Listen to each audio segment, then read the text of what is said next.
Hi welcome to my channel. ഇന്ന് നമുക്കൊരു different ആയിട്ടുള്ളൊരു ടോപ്പിക് നോക്കിയാലോ. ഓക്കെ, ഇന്ന് നമ്മൾ നോക്കുന്നത് മലപ്പുറത്ത് വീണ്ടും ഷിഗല്ല. നിങ്ങളെല്ലാവരും ന്യൂസിൽ കണ്ടിട്ടുണ്ടാകും.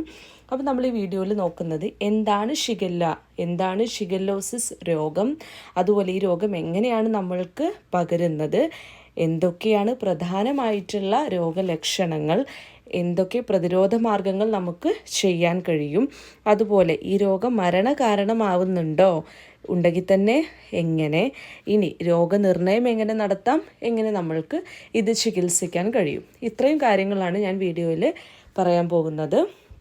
ഓക്കെ, നോക്കാം. മലപ്പുറം ജില്ലയിൽ ഷിഗല്ല രോഗം സ്ഥിരീകരിച്ചതായിട്ട് ആരോഗ്യവകുപ്പ് അറിയിച്ചിട്ടുണ്ട്. അപ്പോൾ എന്താണ് ഈ ഷിഗല്ല? അതായത് ഷിഗല്ല എന്ന് പറയുന്നത് ഒരു ഗ്രാം നെഗറ്റീവ് ആയിട്ടുള്ള ഒരു ബാക്ടീരിയ ആണ്.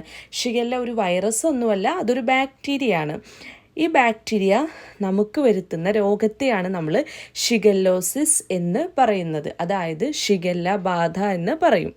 ഇനി ഈ ബാക്ടീരിയകൾ കുടലുകളെ ബാധിക്കുമ്പോൾ ഉണ്ടാകുന്ന അണുബാധയാണ് എന്ത്? ഷിഗല്ലോസിസ്. നമ്മുടെ ശരീരത്തിലെ കുടലുകളെ വന്നിട്ടാണ് ഈ ബാക്ടീരിയ ബാധിക്കുന്നത്. അപ്പോൾ കുടലുകൾക്കുണ്ടാകുന്ന ആ അണുബാധ, അതിനെയാണ് നമ്മൾ ഷിഗല്ലോസിസ് എന്ന് പറയുന്നത്. ഓക്കെ, ഇനി ഈ ഷിഗല്ല എന്ന് പറയുന്ന ബാക്ടീരിയ 4 തരമാണ് ഉള്ളത്. ഷിഗല്ല സോനെ ഉണ്ട്, ഷിഗല്ല ബോയിഡി ഉണ്ട്, ഫ്ലെക്സ്നരി ഉണ്ട്, അതുപോലെ തന്നെ ഡിസെൻട്രി ഉണ്ട്. ഇതിൽ ഷിഗല്ല ഡിസെൻട്രി എന്ന് പറയുന്ന ആ ഒരു ടൈപ്പ് ഉണ്ടല്ലോ, 4ാമത്തെ, ഇത് നമ്മുടെ ശരീരത്തിൽ ടോക്സിൻസ് അഥവാ ഷിഗല്ല വിഷം ഉണ്ടാക്കുന്നുണ്ട്. ഈ ടോക്സിൻസ് ആണ് നമ്മുടെ ശരീരത്തിൽ പ്രശ്നങ്ങൾ ഉണ്ടാക്കുന്നത്. അതായത് നമ്മുടെ central nervous system, brain, spinal കോഡൊക്കെ ഉണ്ടല്ലോ, ഇതിനൊക്കെ ഈ ടോക്സിൻസ് അഥവാ ഷിഗല്ല വിഷം എന്ത് ചെയ്യുന്നു? ബാധിക്കുന്നു. സാധാരണയായി ഈ ഷിഗല്ല ബാക്ടീരിയ നമ്മുടെ ശരീരത്തിൽ പ്രവേശിച്ചു കഴിഞ്ഞാൽ 1 മുതൽ 3 ദിവസങ്ങൾക്കുള്ളിൽ രോഗലക്ഷണങ്ങളും പ്രകടമാവാറുണ്ട്. ഓക്കെ, അപ്പം നമുക്ക് എന്തൊക്കെയാണ് ഈ ഒരു പ്രധാനമായിട്ട് നമ്മുടെ ശരീരം കാണിക്കുന്ന രോഗലക്ഷണങ്ങളെന്ന് നോക്കാം. പ്രധാനമായിട്ടും ഈ ഒരു ഷിഗല്ല ബാധിക്കുന്നത് കുടലിനെയാണ്, ഞാൻ പറഞ്ഞല്ലോ. അതിനാൽ തന്നെ വയറിളക്കമാണ് കാണുന്നത്. സാധാരണ വയറിളക്കമല്ല ഇവിടെ കാണുക. രക്തവും കഫവും കലർന്ന മലമാണ് ഷിഗല്ല മൂലം ഉണ്ടാക്കുന്നത്. അതുപോലെ തന്നെ ഭയങ്കരമായിട്ടുള്ള വയറുവേദന, തലവേദന, ഓക്കാനം, ഛർദി, ക്ഷീണം എന്നിവയൊക്കെ കാണാറുണ്ട്. ഇനി ഷിഗല്ല ബാധിച്ചവരിൽ ന്യൂറോളജിക്കലായിട്ടുള്ള തകരാറുകളും കാണാറുണ്ട്. ഞാൻ പറഞ്ഞല്ലോ, അതിലെ ഒരു 4ാമത്തെ ടൈപ്പ് പറഞ്ഞല്ലോ, ഷിഗല്ല ഡിസെൻട്രിയെ. അവരെന്ത് ചെയ്യുന്നുണ്ട്? വിഷം നമ്മുടെ ശരീരത്തിൽ പ്രൊഡ്യൂസ് ചെയ്യുന്ന സമയത്ത് അത് ന്യൂറോളജിക്കലായിട്ടുള്ള തകരാറുകൾക്ക് കാരണമാവാറുണ്ട്. എന്താ ഈ ന്യൂറോളജിക്കൽ തകരാറ് എന്ന് പറഞ്ഞിട്ടുണ്ടെങ്കിൽ, ഒരു 5 വയസ്സിന് താഴെയുള്ള കുട്ടികളിൽ അപസ്മാരം പോലുള്ളവ കാണാറുണ്ട്. ഈ ഷിഗല്ല ബാധിച്ചു കഴിഞ്ഞാൽ അപസ്മാരം കാണാറുണ്ട്. അതാണ് ഈ കുട്ടികളുടെ മരണത്തിന് കാരണമാവുന്നതും. പിന്നെ ചില കേസുകളിൽ 1 ആഴ്ച എടുക്കും രോഗലക്ഷണങ്ങൾ കാണിക്കാൻ. പക്ഷേ ചില കേസുകളിലാണെങ്കിൽ ലക്ഷണങ്ങളൊന്നും തന്നെ പ്രകടമാകാതിരിക്കുകയും ചെയ്യും. ഇനി ഈ രോഗം നമുക്ക് എങ്ങനെയാണ് പകരുന്നത് എന്ന് നോക്കാം. പ്രധാനമായിട്ടും മലിനജലത്തിലൂടെയും കേടായ ഭക്ഷണത്തിലൂടെയുമാണ് ഈ രോഗം പകരുന്നത്. അതായത് കേടായ ഭക്ഷണം എന്ന് പറഞ്ഞിട്ടുണ്ടെങ്കിൽ പാല്, മുട്ട, മത്സ്യമാംസങ്ങളിൽ നിന്നും, അതുപോലെ നമ്മൾ ഫ്രിഡ്ജിൽ സൂക്ഷിക്കുന്ന ഭക്ഷണ വസ്തുക്കളിൽ നിന്നുമാണ് ഷിഗല്ല ബാക്ടീരിയ നമ്മളുടെ ശരീരത്തിലോട്ട് പകരുന്നത്. അതുപോലെ തന്നെ മനുഷ്യരിൽ നിന്നും മനുഷ്യരിലോട്ട് എന്ത് ചെയ്യുന്നുണ്ട്? ഷിഗല്ല ബാക്ടീരിയ പകരുന്നുണ്ട്. അതെങ്ങനെയാണെന്ന് വെച്ചാൽ, സാധാരണ ഒരു രോഗബാധിതൻ്റെ മലം, അതുപോലെ മൂത്രം, വിസർജ്യം ഇവ ഭക്ഷണത്തിലൂടെയോ കുടിവെള്ളത്തിലൂടെയോ മറ്റൊരു വ്യക്തിയുടെ ഉള്ളിലേക്ക് കടക്കുമ്പോൾ ആ വ്യക്തിക്ക് എന്തുണ്ടാവും? ഷിഗല്ല ബാധ രോഗമുണ്ടാവുന്നു. അതുപോലെ തന്നെ രോഗി തയ്യാറാക്കുന്ന ഭക്ഷണം മറ്റുള്ളവർ കഴിക്കുന്നത് വഴിയും രോഗം പകരുന്നു. ഇനി ഒരു ആളിൽ പനി, അതുപോലെ രക്തം കലർന്ന മലവിസർജനം, പിന്നെ നിർജ്ജലീകരണം എന്ന് പറഞ്ഞാൽ എന്താ? ഒരാൾക്ക് തുടർച്ചയായിട്ട് വയറിളക്കം, ഛർദിയൊക്കെ ഉണ്ടാകുന്ന സമയത്ത് അയാളുടെ ശരീരത്തിലെ വെള്ളം എന്ത് ചെയ്യും? നന്നായിട്ട് നഷ്ടപ്പെട്ടു പോവുകയാണ് ചെയ്യുക. അപ്പോൾ അയാളുടെ ശരീരത്തിൽ വെള്ളത്തിൻ്റെ അളവ് കുറയും. ആ ഒരു അവസ്ഥയെ പറയുന്ന പേരാണ് നിർജ്ജലീകരണം എന്ന് പറയുന്നത്.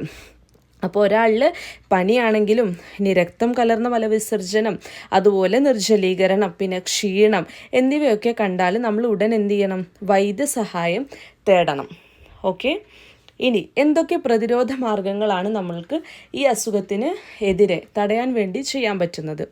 തിളപ്പിച്ചാറിയ വെള്ളം മാത്രം കുടിക്കുക. കൈകൾ എപ്പോഴും നമ്മൾ വൃത്തിയായിട്ട് സൂക്ഷിക്കുക. ഇതിൻ്റെ ഒരു ഭക്ഷണം കഴിക്കുന്നതിന് മുൻപാണെങ്കിലും മലവിസർജ്യത്തിന് ശേഷമാണെങ്കിലും കൈകൾ സോപ്പ് ഉപയോഗിച്ച് വൃത്തിയായിട്ട് നമ്മൾ കഴുകുക.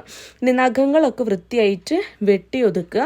നഖം കടി ഒഴിവാക്കുക. കാരണം ഈ നഖത്തിൻ്റെ ഉള്ളിലൊക്കെ ഈ ബാക്ടീരിയ കയറിയിരിക്കാനും അതുപോലെ കണ്ടാമിനേഷൻ മലിനീകരണം സംഭവിക്കാനും അതുവഴി അതിൽ നിന്ന് മറ്റൊരു പദാർത്ഥത്തിലോട്ട് ഈ ഒരു ബാക്ടീരിയ പോകാനും ഒക്കെയുള്ള സാധ്യത വളരെ കൂടുതലാണ്. അപ്പം നഖങ്ങളൊക്കെ നന്നായി വൃത്തി ഒതുക്കിയിട്ട് വൃത്തിയായിട്ട് വെട്ടുക. പിന്നെ നഖം കടിക്കുന്നതൊക്കെ ഒഴിവാക്കുക. അതുപോലെ വ്യക്തി ശുചിത്വം പാലിക്കുക. പിന്നെ തുറസായ സ്ഥലങ്ങളിൽ മലമൂത്ര വിസർജനമൊന്നും ചെയ്യാതിരിക്കുക. പിന്നെ കുഞ്ഞുങ്ങളുടെ ഡയപ്പറുകൾ ശരിയായ വിധം സംസ്കരിക്കുക. ഇനി രോഗലക്ഷണമുള്ളവർ ആഹാരമൊന്നും പാകം ചെയ്യാതിരിക്കുക. പഴകിയ ഭക്ഷണം കഴിക്കാതിരിക്കുക. പിന്നെ ഭക്ഷണ പദാർത്ഥങ്ങൾ ശരിയായ രീതിയിൽ മൂടി വെക്കുക. നമ്മൾ ഭക്ഷണമൊക്കെ നന്നായിട്ട് മൂടി വെച്ചിട്ടുണ്ടെന്ന് എപ്പോഴും ഉറപ്പുവരുത്തുക. പിന്നെ വയറിളക്കമുള്ള കുട്ടികളുണ്ടെങ്കിൽ അവരെ മറ്റുള്ളവരുമായിട്ട് ഇടപെടുത്താതിരിക്കുക. പിന്നെ കക്കൂസ്, കുളിമുറി ഇതൊക്കെ എപ്പോഴും അണുനശീകരണം നടത്തുക. രോഗിയുമായി നേരിട്ടുള്ള സമ്പർക്കം എപ്പോഴും ഒഴിവാക്കുക. പിന്നെ പഴങ്ങളും പച്ചക്കറികളും ഒക്കെ കഴുകിയതിന് ശേഷം മാത്രം എന്ത് ചെയ്യുക, നമ്മൾ ഉപയോഗിക്കുക. പിന്നെ ഫ്രിഡ്ജിൽ നിന്ന് നമ്മൾ എടുക്കുന്ന ഭക്ഷണ പദാർത്ഥങ്ങൾ, അതായത് പാല്, മുട്ട, മത്സ്യം, മാംസം ഇവയൊന്നും കേടൊന്നും വന്നിട്ടില്ലെന്ന് നമ്മൾ ഉറപ്പ് വരുത്തിയിട്ട് മാത്രം എന്ത് ചെയ്യുക, ഉപയോഗിക്കുക. അതിൻ്റെ കൂടെ എന്ത് ചെയ്യുക, നമ്മളെപ്പോഴും ഇപ്പോൾ മഴക്കാലം കൂടെയാണ്. അപ്പോൾ നമ്മൾ മഴക്കാലത്ത് ഒരുപാട് അസുഖങ്ങൾ പടർന്നു പിടിക്കാനുള്ള സാധ്യത വളരെ കൂടുതലാണ്. അപ്പോൾ എന്ത് ചെയ്യുക, പരിസരം നന്നായിട്ട് നമ്മൾ വൃത്തിയായിട്ട് സൂക്ഷിക്കുക. അതിൻ്റെ കൂടെ നമ്മുടെ കുടിവെള്ള സ്രോതസ്സുകളൊക്കെ എപ്പോഴും ക്ലോറിനേറ്റ് ചെയ്യാം. ഇതൊക്കെ നല്ല പ്രതിരോധ മാർഗങ്ങളാണ്. ഇതുവഴിയൊക്കെ നമുക്ക് ഷിഗല്ലോസിസിന് എന്ത് ചെയ്യാൻ പറ്റും, തടയാൻ വേണ്ടി സാധിക്കും.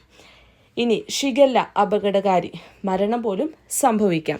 അതായത് എങ്ങനെയാണ് മരണം സംഭവിക്കുന്നതെന്ന് ചോദിച്ചാൽ ഇത് ഭീതിയുടെ ആവശ്യമൊന്നുമില്ല, ജാഗ്രത മതി. പക്ഷെ മരണം സംഭവിക്കുന്ന കേസുകളും ഉണ്ടായിട്ടുണ്ട്.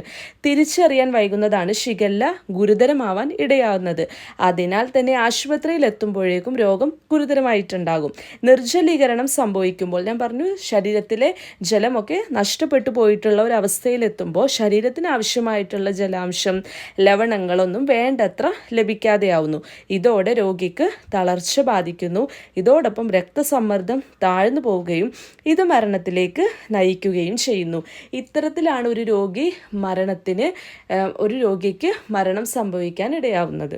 ഓക്കെ, ഇനി എങ്ങനെ നമ്മൾക്ക് ഈ ഒരു രോഗനിർണയം നടത്താം?